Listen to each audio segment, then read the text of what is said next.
할렐루야, 우종범 목사입니다. 오늘은 구약 산책 네 번째 시간 노예 시대를 함께 산책하도록 하겠습니다. 우리 지난 시간을 잠깐 복습하고 나아가면요, 지난 시간에 이스라엘 시작 시대를 살펴보았습니다. 아이야요 네 명의 족장들을 중심으로 하나님의 은혜를 살펴보았고요. 아브라함과 욥은 동시대의 사람이었습니다. 욥은 의인이었습니다. 그리고 아브라함은 우상을 섬기던 부족한 사람이었죠. 그런데 하나님은 아브라함을 선택했다는 것, 이것이 바로 하나님의 선택이며 부르심입니다. 나같이 부족한 사람을 선택하신 하나님, 그 은혜에 감사하며 나아가시길 바라고요. 우리 영적 이스라엘 백성임을 강조를 드렸습니다. 우리는 물론 대한민국 국적이지만 영적으로는 이스라엘 백성이며 하나님의 선민임을 기억하고 우리 족보를 살펴보았고요. 또 우리 욥기를 통해서 고난 중에 임하시는 하나님의 은혜를 살펴볼 수 있었습니다.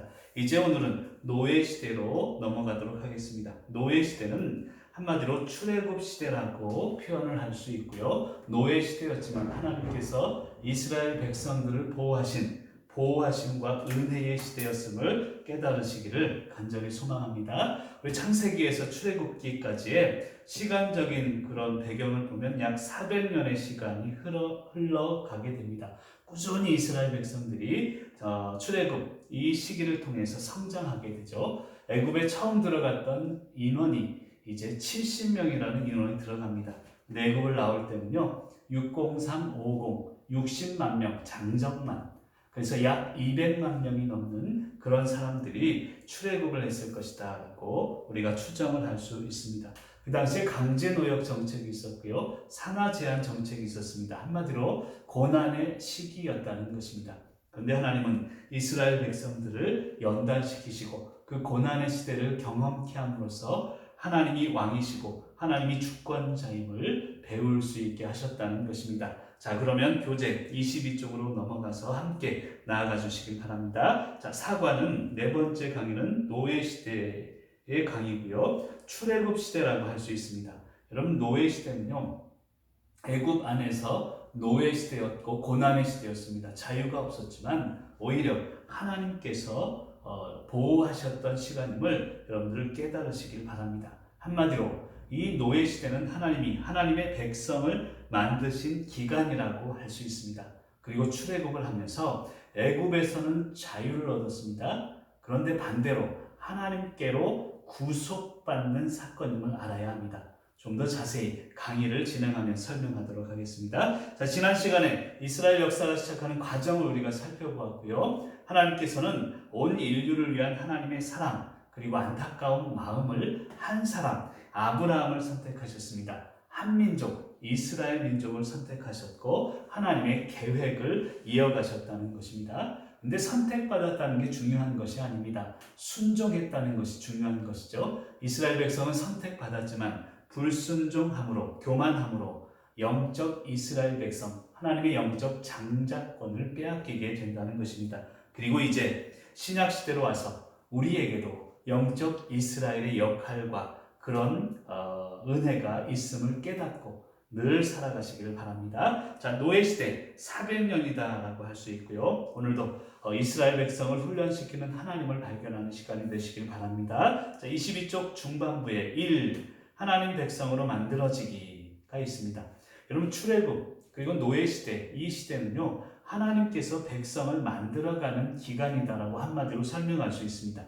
우리가 출애굽이다라고만 설명하지만 입애굽 사건이 있었기에 출애굽 사건이 있었다는 것입니다. 여러분, 애굽으로 들어갔다는 것이죠. 야곱 그리고 요셉까지 이어지는 이 이스라엘 시대가 이제 애굽으로 들어가게 됩니다. 창세기 후반부를 읽다 보면 야곱이 그의 가족 70명을 이끌고 애굽으로 들어가게 됩니다. 창세기 46장 27절에 그 내용이 정확히 나와 있습니다. 70명이라는 그 인원이 들어갔는데 나올 때는 장정만 60만 명이 넘게 되죠. 200만에서 250만 명의 백성으로 하나님께서 부흥시키시고 훈련시키셨음을 기억할 수 있습니다. 우리에게도 이러한 축복이 넘쳐나시기를 바랍니다. 그런데 이 애굽 안에서의 사건은요, 고난의 시간이었습니다. 고통의 시간이었지만 반대로 영적인 면을 보면 하나님이 이스라엘 백성을 보호하는 시간이었습니다. 마치 어머니의 뱃속에서 우리 아이를 10달 동안 잉태한 이후에 생명이 나오는 것처럼 그 어머니의 자궁 안에서 이스라엘 백성을 보호했던 시간이라 할 수 있습니다. 한마디로 정체성을 지켰던 시간입니다. 고통의 시간이 아니라는 것입니다. 여러분 이렇게 설명을 해드리면 좋겠습니다. 사실은요 70명의 이스라엘 백성이 애굽으로 들어갔거든요. 근데 70명을 제외한 나머지 이스라엘 백성들이 있었습니다. 몇 명인지 모르죠. 몇만 명일 수도 있고 몇십만 명일 수도 있을 것입니다. 그런데 세월이 흐르면서 70명을 제외한 다른 이스라엘 민족들은 정체성을 잃어가게 됩니다. 전쟁에 의해서 목숨을 잃거나 아니면 이방 민족에게 흡수되고 맙니다. 결과적으로 이스라엘 백성의 뿌리는 70명에서 60만 명, 200만 명으로 늘어난 그 인원만이 이스라엘의 정체성을 지킬 수 있었다는 것입니다. 한마디로 그 당시에는요 강대국들 그리고 여러 가지 각축전이라고 할 수 있습니다. 이스라엘 백성이 애굽 안에 들어오지 못했다면 살아남을 수 없는 정체성을 지키지 못했던 그 시간이었음을 기억해야 합니다. 한마디로 애굽에서의 고난은 하나님이 이스라엘 백성의 정체성을 지키시고 보호하기 위한 시간임을 깨달으시길 바랍니다. 우리의 삶도 마찬가지입니다. 고난의 시간이 있거든 아니야. 이것은 고난이 아니라 하나님이 나를 보호하시는 시간임을 분명히 믿으시기를 간절히 소망합니다. 그리고 시간이 흐릅니다. 이제 이 장정만 60만 명이 되죠. 부흥하게 됩니다. 그리고 나서 출애굽 사건이 일어나는데 출애굽기 이제 1장에 보면 야곱에서 요셉까지의 족보가 쭉 나오게 됩니다. 그리고 그 후에 족보는 생략되고 갑자기 출애굽기 2장에 가면 모세가 등장을 하게 되죠. 사실 이 강의의 제목이 노예시대이긴 하지만 사실은 노예시대 400년의 기록이 성경에는 없다는 것입니다. 이 이야기를 왜 제가 설명을 드리는가 하면 나중에 신약 산책 때도 여러분 공부하리라고 믿습니다만 신약 산책 넘어갈 때 말라기가 이제 구약의 마지막 성경인데요. 말라기에서 마태복음이 이어지는 중간기가 있습니다. 이 400년 동안의 기록이 성경에는 없습니다. 그리고 여기서도 마찬가지로 노예시대 400년의 기록이 성경에는 없다는 것입니다. 이것이 의미하는 것은 구약에서 신약으로 또 출애굽, 애굽에서 출애굽하는 그 노예에서 자유를 주는 그 새로운 도약을 준비하는 시간이 우리에게는 필요하다는 것입니다. 우리의 인생도 그러리라 믿습니다. 준비의 기간을 거쳐야 하나님의 놀라운 축복이 있음을 믿으시길 바라고 드디어 3번 출애굽이 시작됩니다. 여러분 출애굽기 엑소더스는 탈출이라는 뜻을 가지고 있습니다. 애굽에서 노예 생활 중이던 이스라엘 백성에게 하나님이 베푸신 놀라운 탈출, 바로 구원을 이야기하고 있다는 것이죠. 그래서 출애굽기의 중심 사상은 탈출이고 구원이라 할 수 있습니다. 그런데 표면적으로는 구원이지만 탈출이지만 사실은 구속을 의미하고 있다는 것입니다. 왜 출애굽기가 탈출이 아니라 구속인가 하면 그 밑에 제가 써놨습니다. 노예에서는 탈출이에요. 노예에서는 구원입니다. 우리의 고난 중에서는 우리가 자유함을 얻었지만 고난에서 자유함을 얻은 동시에 하나님께로 우리는 구속되었다는 것을 알아야 합니다. 한마디로 세상에서 탈출하여서 하나님께 들어가는 것, 그것이 바로 출애굽기의 중심 사상임을 알 수 있습니다. 한마디로 출애굽기의 중심 사상은요, 저하고 공부하는 분은 탈출이다, 자유다, 이게 아니라 오히려 구속이다라는 것입니다. 하나님께로 온전히 들어가는 것이고 하나님께로 구속받는 그것이 출애굽기의 중심 사상임을 여러분들 믿으시길 바랍니다. 여러분 노예 근성이라고 이야기할 때 노예는요 사실 소유의 개념을 가지고 있습니다. 주인이 노예를 소유하는 것이죠. 그러다 보니까 노예도 마찬가지입니다. 소유의 개념을 가지고 살아갑니다. 그러다 보면 우리 마음 가운데 소유형 인간으로 살아가게 된다는 것이죠. 날이 갈수록 소유하려고 합니다. 날이 갈수록 내가 그것을 가지려고 합니다.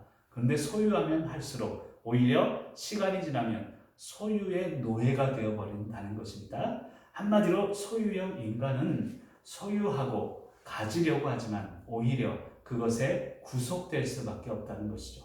이렇게 설명을 해볼까요? 돈을, 재물을 날마다 나는 가지려 합니다. 돈을 지배하려고 하지만 시간이 지나면요 돈의 지배를 받는 게 우리 인간이라는 것입니다. 소유형 인간의 한계를 우리는 깨달을 수밖에 없습니다. 그래서 우리는 구속형 인간을 살아야 된다는 것이죠. 구속형 인간은요, 하나님께로 구속되는 인간입니다. 그리고 하나님의 사랑을 베푸는 베품형 인간임을 알 수 있습니다. 내가 이것을 가져야만 행복한 게 아니라 오히려 베풀수록 행복할 수 있는 그런 구속형 인간, 그래서 베품형 인간이 되시길 바랍니다. 로마서 8장 28절은 합력하여 선을 이룰 것을 이야기합니다. 이것은 서로의 부족함을 채워주면서 하나님의 선을 이루고 나누라는 그런 의미인 줄 믿습니다. 한마디로 창세기를 우리 공부했지만 창세기가 시작의 책이라면 출애굽기는 구속의 책이다라고 설명할 수 있고요. 하나님께서 하나님의 백성을 만들기 위해 훈련시키는 그런 과정이 출애굽기에 잘 설명이 되어 있습니다. 출애굽한 이스라엘 백성을 통해서 하나님은 새로운 시작을 계획하고 계시고요. 하나님 나라를 세우기를 원하고 계시다는 것입니다. 여러분, 에덴 동산 그리고 그 이후에 노아의 홍수로 온 인류가 멸망하게 되죠. 멸망이 아니라 재창조입니다. 그리고 나서 이제 아이야요 이스라엘 민족이 탄생을 하고요. 출애굽을 통해서 새로운 시작을 계획하고 계시다는 것입니다. 그러면 이런 하나님의 새로운 계획하심을 좀 구체적으로 살펴보도록 하겠습니다. 자, 23쪽으로 넘어가세요. 자, 도표가 있고 그 밑에 보면 출애굽기는 두 부분으로 나눌 수 있다라고 제가 설명을 드리고 있습니다. 그 23쪽 중반부에 있는데요. 1장에서 18장까지와 19장에서 40장까지인데요. 오늘 우리가 공부하는 것은 1장에서 18장까지의 내용입니다. 출애굽을 하게 되죠. 그리고 쭉 여러 가지 여정이 있는데 시내산까지 오게 됩니다. 그 여정이 1장에서 18장까지의 내용이고요. 오늘 우리가 공부할 노예시대, 출애굽 시대의 내용입니다. 시간의 흐름대로 이야기식대로 쓰여졌고요. 10가지 재앙, 그리고 출애굽을 하게 되고 구름 기둥, 불 기둥으로 하나님이 이스라엘 백성을 인도하시 그런 모습들을 살펴볼 수 있습니다. 그런데 그런 과정 가운데 불순종하고 원망하는 이스라엘 백성들의 모습까지도 우리가 살펴볼 수 있고요. 19장에서 40장은 이제 시내산에서의 여정입니다. 모세가 시내산을 등반하죠. 그리고 시내산에서 언약을 받게 됩니다. 십계명을 받게 되죠. 이것은 5주차 강의 광야 시대에서 19장에서 40장은 살펴보겠고요. 자, 그러면 23쪽 맨 위로 가서 노예 시대 숲 길잡이가 있습니다. 그 도표가 있는데 1장에서 18장까지를 제가 전체적으로 한번 정리를 해드리겠습니다. 시대는 노예 시대, 출애굽 시대라고 할 수 있고요. 초점은 출애굽, 물론 출애굽이죠. 근데 더 중요한 것은 애굽에서 나왔지만 하나님의 은혜 안으로 들어가는 구속에 중점을 맞추라는 것입니다. 그래서 출애굽과 하나님 구속, 하나님의 은혜가 초점이 되겠고요. 자, 출애굽기 1장에서 5장까지는 애굽의 압제가 쭉 나옵니다. 그래서 구원을 준비하게 되죠. 그럼 여기서 우리가 깨달을 수 있는 것은 고난의 시간, 압제의 시간, 고통의 시간은요, 준비의 기간임을 알아야 합니다. 여러분 살다가 힘들 때 있으시죠? 그것은 새로운 소망을 준비하라는 하나님의 뜻을 믿으시길 바라고 원망이 아니라 준비하시는 여러분들 되시길 바랍니다. 자, 출애굽기 6장에서 15장 21절까지는요. 이스라엘 구원과 10가지 재앙에 대해서 살펴볼 수 있습니다. 이 10가지 재앙마다 한 가지마다 뜻이 있는데요. 그것을 구체적으로 조금 이따가 살펴보도록 하겠고요. 출애굽기 15장 22절에서 18장까지는 광야에서 이스라엘 지키시는 하나님의 모습을 쭉 살펴볼 수 있는데 하나님은 광야에서 지키시는데 이스라엘 백성은 늘 원망하는 모습들을 살펴볼 수 있습니다. 주제는 출애굽 이야기고 노예에서의 구원이고 제 괄호에서 뭐라고 썼냐면 그게 중요합니다. 하나님께로의 구속이다. 우리의 삶은요. 세상에서 자유함을 얻는 삶입니다. 이것을 믿으시길 바랍니다. 세상에 얽매일 필요가 없어요. 그런데 하나님께는 구속하는 것, 하나님께 맡기는 삶임을 여러분들 주제 삼으시기를 바랍니다. 자, 장소는 애굽에서 이제 출애굽을 하고 광야의 기간들을 살펴볼 수 있고요. 시간은 약 400년 혹은 430년이라고 합니다. 전에 잠깐 설명을 드렸지만 400년과 430년의 차이가 있는 이유는 430년은요. 그 기준이 요셉이 애굽에 들어간 때부터 기준입니다. 그리고 400년은요. 야곱 가족 이제 70명이 들어간 애굽에 들어간 기준이 400년임을 아시고 400년, 430년 다 동일한 개념임을 아시길 바랍니다. 자, 큰 두 번째 노예 시대의 산책을 하도록 하겠습니다. 자, 첫 번째로 모세의 인생부터 살펴보겠는데요. 모세 탄생 시 상황을 우리가 좀 살펴볼 수 있습니다. 출애굽기 1장 8절에 보면 요셉을 알지 못하는 왕이 이제 낯섦을 이야기합니다. 그러다 보니까 요셉에 대해서 알지 못하고 요셉이 이 애굽에 베푼 은혜들을 잊어버리고 산다는 것이죠. 그런 의미에서 보면 인간의 삶은 잊혀져 가는 삶이다라고 설명할 수 있습니다. 아무리 큰 업적도 잊혀져 갑니다. 잊혀져 가는 이 삶 가운데 우리가 기억해야 되는 것은 내 개인의 삶이 아니라 하나님의 말씀이요 하나님만임을 우리 자손들에게 계속 물려주시길 바랍니다. 자, 이스라엘 백성들이 번성을 하게 됩니다. 70명이었던 이스라엘 백성이 자꾸 번성을 하게 되고요. 고센 땅이라는 곳에 이스라엘 백성은 주로 살게 되는데 그곳은 애굽에서도 가장 비옥한 땅으로 알려져 있습니다.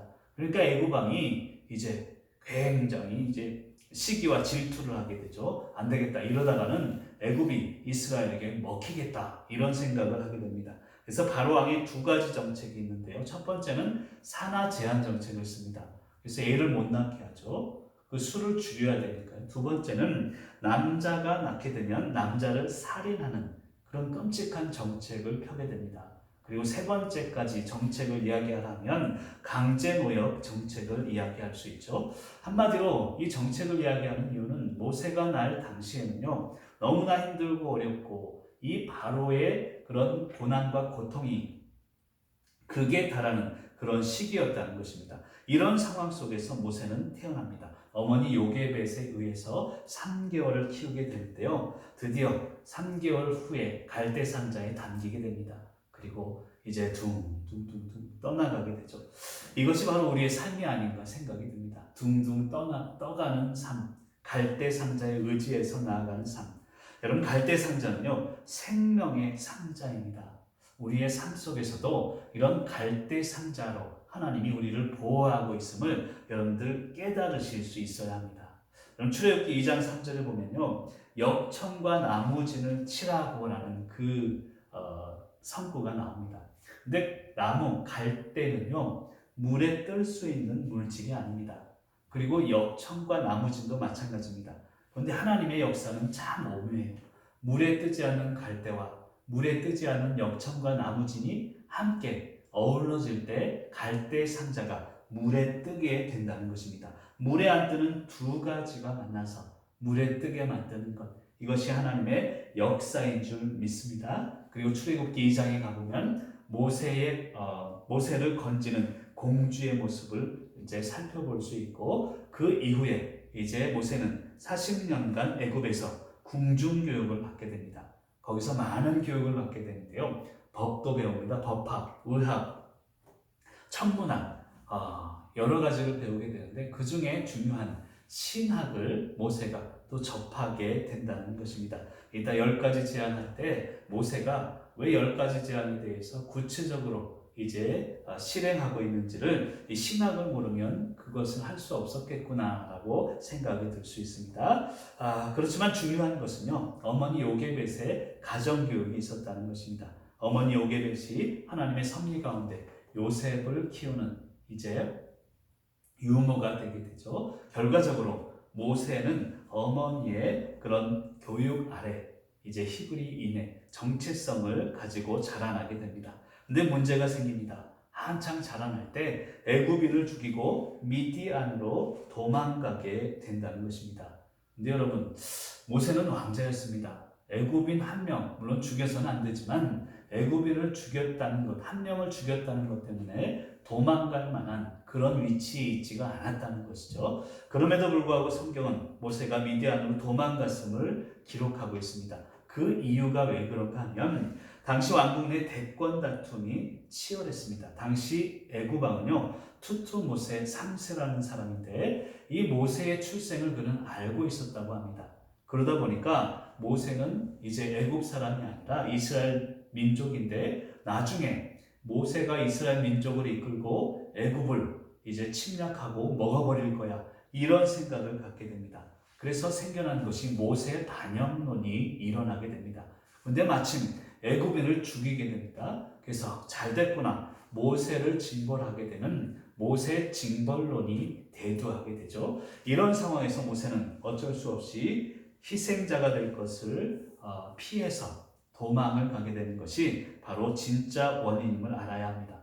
어찌되었건 하나님은 이 모든 것을 선용하셔서 모세를 이제 왕궁에서 미디안 광야로 훈련시키신다는 것이죠. 그래서 미디안에서 평범한 목자로 40년을 살게 됩니다. 그러니까 궁중에서 왕자로 40년, 이제 목자로 40년을 살게 되는데 출애굽기 3장에 보면 그 유명한 떨기나무에서 하나님을 만나게 됩니다.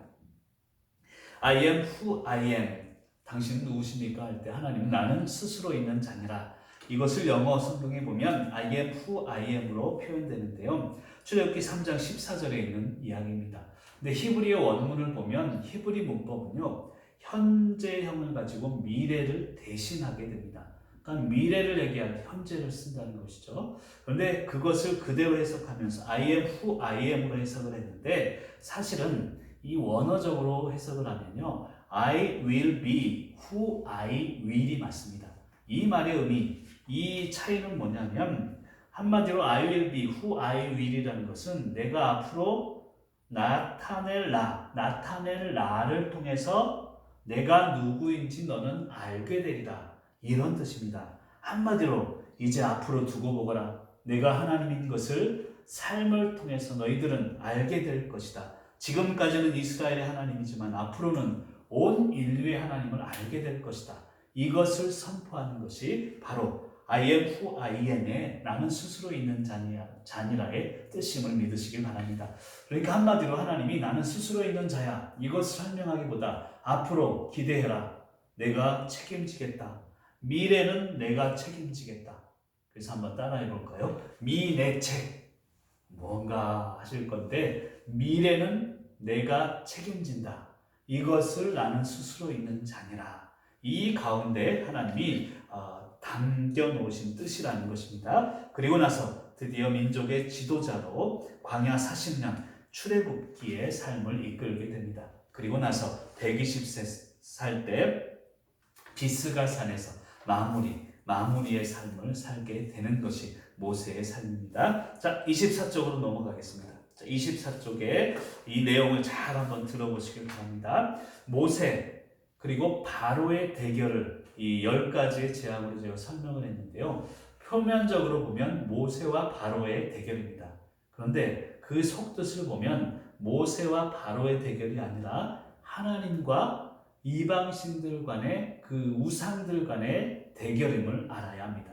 왜 그런가 하면 이 10가지 재앙마다 다 뜻이 있고요. 10가지 재앙마다 그 당시에 있었던 이방인들 그리고 우상들을 하나님이 멸하시는 뜻을 담고 있기 때문입니다.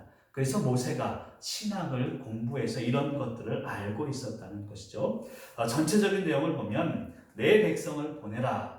이 모세가 총 7번을 선포하게 됩니다. 그리고 10가지 재앙이 나오는데요. 369 아시죠? 369, 369. 세 번째, 여섯 번째, 아홉 번째 재앙은요. 하나님이 모세를 통해서 미리 알리지 않고 이제 임하는 재앙입니다. 그러니까 369. 이 재앙은 미리 경고하지 않고 알린다는 것이죠. 이때 우리가 또 깨달아야 되는 것은 하나님의 경고의 음성을 우리의 삶 가운데 잘 캐치하고 살아야 된다는 것입니다. 그리고 나서 10번의 재앙이 나타나게 됩니다. 피게이파, 악독, 우매, 흑장 10가지 재앙이 쭉 나오게 되는데 그 중에서 바로는 4번의 타협안을 내게 됩니다. 근데 모세는 한 번도 타협하지 않죠. 이게 세상과 우리 그리스도인의 삶이 되어야 합니다. 세상은 어두움으로 죄악으로 늘 타협하고자 하지만 우리는 결코 타협은 없다는 것입니다. 출애굽에 타협은 없습니다. 그리고 우리 신앙에 어두움과의 타협은 없음을 믿으시기 바랍니다. 물론 사람들과 융화하고 배려하는 마음이 있어야 하지만 죄악된 모습과 세상과는 타협하지 않는 신앙을 지키시길 바랍니다. 자, 10가지 재앙의 목적이 있는데요. 한마디로 바로와 이 애굽인들에게 오직 하나님 외에 다른 신은 없음을 알리는 것입니다. 그래서 아까 설명드렸지만 10가지 재앙은요. 10가지 당시의 애굽의 우상들과 전쟁임을 여러분들 아시기를 바랍니다. 출애굽의 목적은 노예에서 자유함을 주기 위함이지만 더 큰 목적은 하나님께 구속되기 위함이고 또한 하나님 외에 다른 신은 없음을 이방인들에게 알리기 위함입니다. 그럼 출애굽의 기적이 한마디로 그 목적이 하나님에게 있다는 거예요.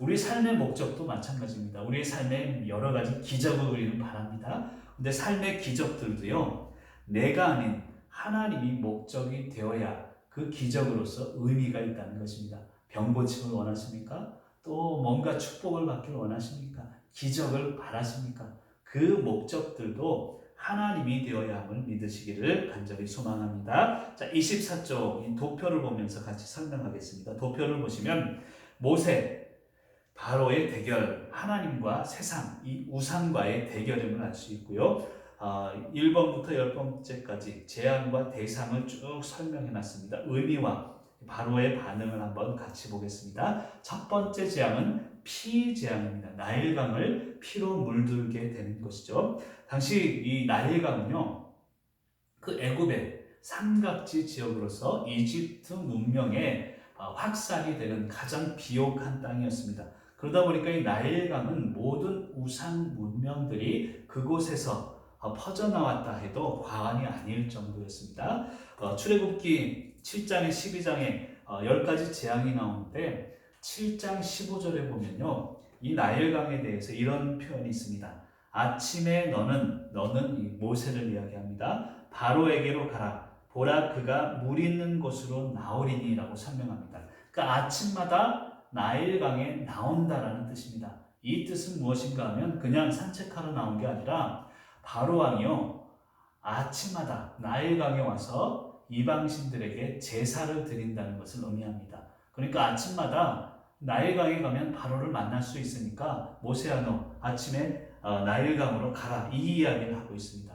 그처럼 나일강은 온갖 우상의 집산지였음을 알 수 있습니다. 그래서 하나님은 먼저 나일강에 피로 물드는 이 경고를 하기 시작했다는 것입니다. 나일강의 모든 생물이 다 죽죠. 그들이 섬기던 우상, 특히 나일강의 신 중에 크놈과 하피라는 신이 있었습니다. 풍요의 신으로 알려져 있는데요, 이 크놈, 하피의 신을 멸하는 하나님의 뜻임을 여러분들 깨닫기를 바랍니다. 나일강이 피로 물들었구나. 이것을 지나서 나일강의 신 우상 크놈과 하피를 멸하시는 첫 번째 재앙이구나. 이것을 깨달으시길 바라고요. 자, 두 번째 재앙은 개구리 재앙입니다.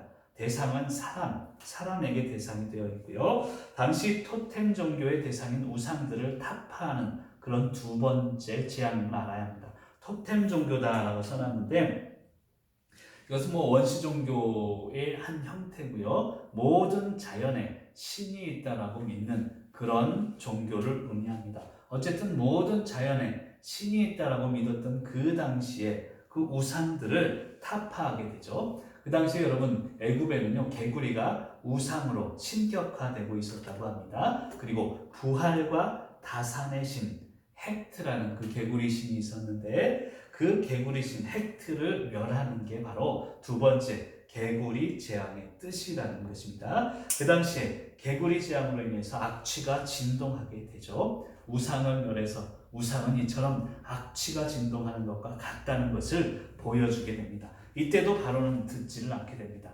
그리고 세 번째, 여러분 369 아까 제가 설명을 드렸죠. 경고하지 않고 바로 재앙이 일어나게 되는데 그게 세 번째 재앙, 이 재앙입니다. 이 사람과 가축 둘 다에게 일어나는데요. 이 가축에게 일어났다는 것이 세 번째 재앙이 중요한 것입니다. 왜 그런가 하면 이로 인해서 가축이 다 이제 더러워지게 되죠. 근데 하나님께 드리는 제물도 그렇지만 이방신들도 그랬습니다. 우상들에게 드리는 제물도 더러워져서는 안 된다는 것입니다. 그러다 보니까 이를 통해서 온 가축들이 더러워지게 되니 이제 이 재앙 이후로는 이방신들, 우상들에게 제사를 지낼 수가 없게 됩니다. 제사를 지낼 수 있는 가축이 다 더러워져 버렸기 때문이죠. 그래서 세 번째 재앙 이후로는 이방신들에게 제사를 못 드리는 사건이 일어나게 됩니다. 또한 땅의 신 셉이라는 그 신이 있는데 이 신을 이를 통해서 이제 멸하게 되는 것이죠. 바로는 이때도 듣지 않게 됩니다. 근데 세 번째 재앙까지 중요한 개념이 한 가지가 있는데 이 세 번째 재앙까지는 이스라엘 백성이나 애굽 사람들에게나 모두에게 임하게 되는 그런 재앙이라는 것이죠. 근데 네 번째 재앙부터는 이스라엘 백성은 제외되게 됩니다. 그리고 애굽 백성과 애굽 가축들에게만 임하는 그런 재앙들이 네 번째 재앙부터 일어나게 되는 것이죠. 이것 또한 하나님의 은혜입니다. 우리를 구별하시는 하나님, 구별해서 선택하시고 우리를 이끄시는 하나님, 그 하나님의 놀라우신 은혜를 이제 잠깐 쉬고 네 번째 시간부터는 또 살펴볼 수 있도록 하겠습니다. 네 번째 시간부터 다음 시간에 잠깐 쉬고 하도록 하겠습니다.